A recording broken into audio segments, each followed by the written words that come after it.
Good morning সবাইকে। আজকে হচ্ছে জামাই ষষ্ঠী। সকাল সকাল আমি ফুল তুলে নিয়েছি। আশা করছি আজকে ফুলের মতোই দিনটা সুন্দর করে কাটবে। দেখো সকাল সকাল আমি স্নান টান করে রেডি হয়ে নেব। জামাই ষষ্ঠী বলে কথা, একটু তো স্পেশাল হবে, একটু তো সাজুগুজু করতেই হবে।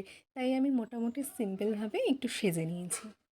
আমি আর আমার বর দুজনেই রেডি হয়ে পড়েছি, এবার বেরানোর পালা। আমার শ্বশুরবাড়ি থেকে আমাদের বাড়ি মাত্র 5 মিনিট, তাই আমরা বাইকে করেই যাচ্ছি। একটু আসো। তোমাদের শ্বশুরবাড়ি থেকে তোমাদের বাড়ির ডিস্টেন্স কতটা সেটা কিন্তু কমেন্ট বক্সে অবশ্যই জানিও।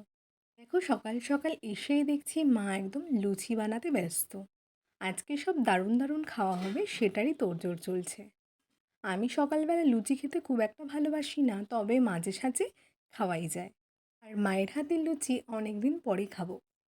সকালের মেনুতে রয়েছে লুচি, তরকারি আর মিষ্টি। এই যে আমরা মিষ্টি এনেছিলাম সেটা একটা হাঁড়ির মধ্যে ঢেলে নিয়েছিলাম। এই যে এখানে জামাইয়ের টিফিন রেডি। এ নাও।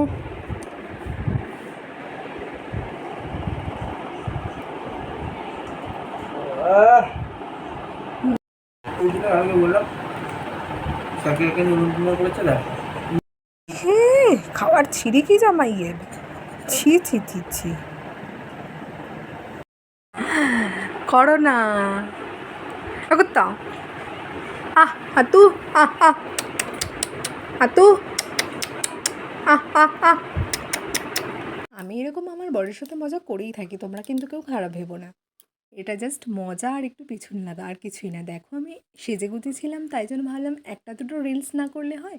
এজন্য আমি সেজেগুজে সুন্দর করে কয়েকটা রিলসও বানিয়ে নিয়েছিলাম। এই সুযোগ কি আর হাতছাড়া করা যায়? তারপরে আমি আমার টিফিনটাও খেয়ে নিয়েছিলাম। তারপর দেখো মায়েদিকে পেঁয়াজ, ক্যাপসিকাম, তারপরে লঙ্কা আর হচ্ছে গিয়ে রসুন, এগুলো সব কেটে নিয়েছিল। আর এই দেখো, দেখে তোমরা নিশ্চয়ই বুঝতে পেরে গেছো যে কী রান্না হচ্ছে। হ্যাঁ, চিলি চিকেন হচ্ছে আর হচ্ছে ফ্রাইড রাইস। এদিকে দেখো মা কড়াইতে তেলটা একদম দিয়ে দিয়েছিল আর মাংসগুলো ভেজে নিচ্ছিল। আর আমি মাকে বারবার বলছিলাম যে দাও আমি একটু করি, আমি একটু হেল্প করে দিই। কিন্তু কে কার কথা শোনে, মা আমাকে কিছু করতেই দিল না। এদিকে ফ্রাই করা কিছু চিকেন আমাকে আর আমার বরকে আমার মা দিল যে একটু টেস্ট করার জন্য, আর দারুণ হয়েছিল কিন্তু। আর তোমরা কে কে চিলি চিকেন খেতে ভালোবাসো সেটা কিন্তু কমেন্টে আমাকে জানিও।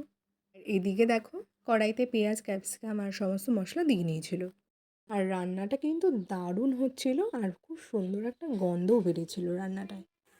যাই হোক, মা যখন আমাকে কিছু করতেই দিল না, একটু হেল্প করতে দিল না, তখন কী আর করবো, বসে না থেকে আমরা একটু গেছিলাম ঘুরতে। আর ফ্রাইড রাইস আর চিলি চিকেন আমার কিন্তু দারুণ লাগে। তোমাদের কার কার ফ্রাইড রাইস আর চিলি চিকেন ভালো লাগে সেটা কিন্তু কমেন্টে জানাতে আমাকে অবশ্যই ভুলো না। আর দেখো ফ্রাই করা চিকেনগুলো সব দিয়ে দিল। তারপরে ব্যাস আর কিছুক্ষণ, তারপরে রেডি হয়ে যাবে চিলি চিকেন। মা সব একা হাতে করেছিল, আমাকে কিছু ধরতেই দেয়নি। আর আমাদের জামাই ষষ্ঠীর দিনটা কিন্তু দারুণভাবে কেটেছে। আর তোমাদের কীরকম কেটেছে সেটা কিন্তু কমেন্টে আমাকে জানিও।